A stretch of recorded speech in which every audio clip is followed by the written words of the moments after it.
Les amis, alors là dans cette vidéo on va parler de la finale de l'Europa League 100% anglaise entre Arsenal qui a fini 5e de son championnat d'Angleterre et Chelsea qui a fini 3e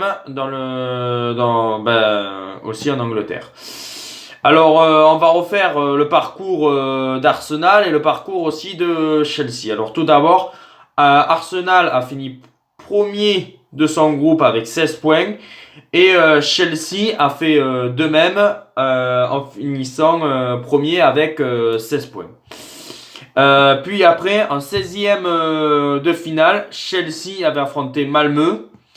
Et Chelsea, sur les deux confrontations, ont gagné le match et se qualifié pour les huitièmes de finale.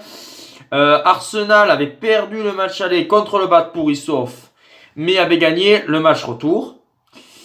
Et après, en huitième de finale, Chelsea avait affronté Kiev. Alors sur les deux confrontations, il n'y a pas eu photo. Il y a eu 2 victoires de Chelsea. Et Arsenal, qui a eu encore du mal à l'extérieur contre Rennes, notre club français qui a battu Arsenal, le Stade Rennais qui avait battu Arsenal et qui avait fait une très grosse performance parce que Arsenal qui était en finale a été battu par Rennes. Mais après au match retour, Arsenal s'était imposé 3-0 et Arsenal était passé en quart de finale. Et en quart de finale, alors Arsenal contre Naples, où on pensait que c'était l'affiche, où on pensait que même Naples était favori, était favori pour cette compétition. Et alors Arsenal, sur les 2 matchs, il n'y a pas eu photo. Arsenal avait gagné en match aller et a gagné aussi le match retour à Naples, au stade Sampaoli. Pendant que Chelsea, pareil, avait gagné à Prague dans 1-0.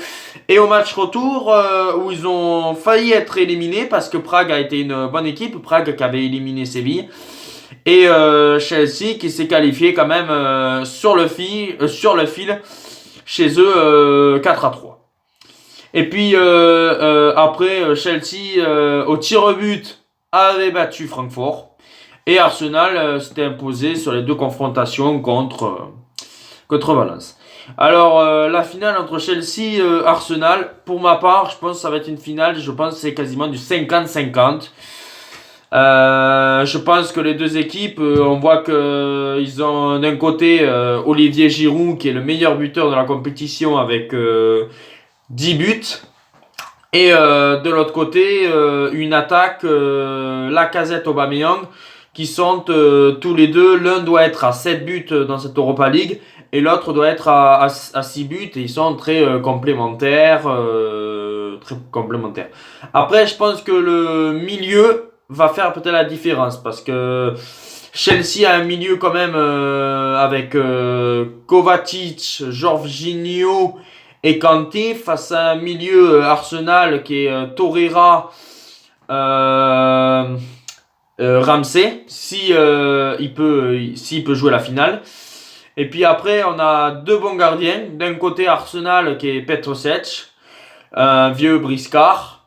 Et de l'autre côté, la jeunesse avec Kepa qui est l'un des futurs gardiens pour la sélection espagnole.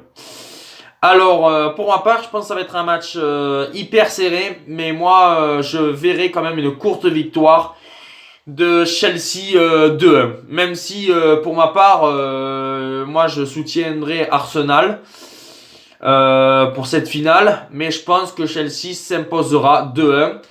Et alors s'il y a des buteurs à prédire, je vois bien Hazard marqué dans ce match.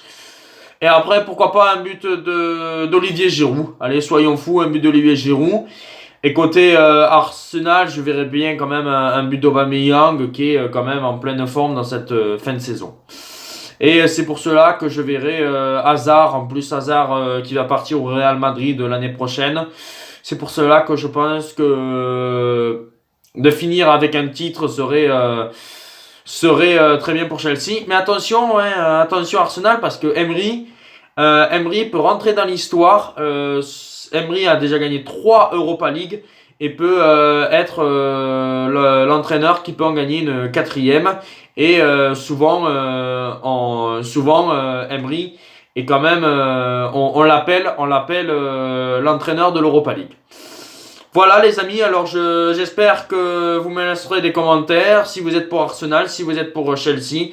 Et je redis mon prono pour cette finale où je vois une victoire de Chelsea 2-1. Adios les amis.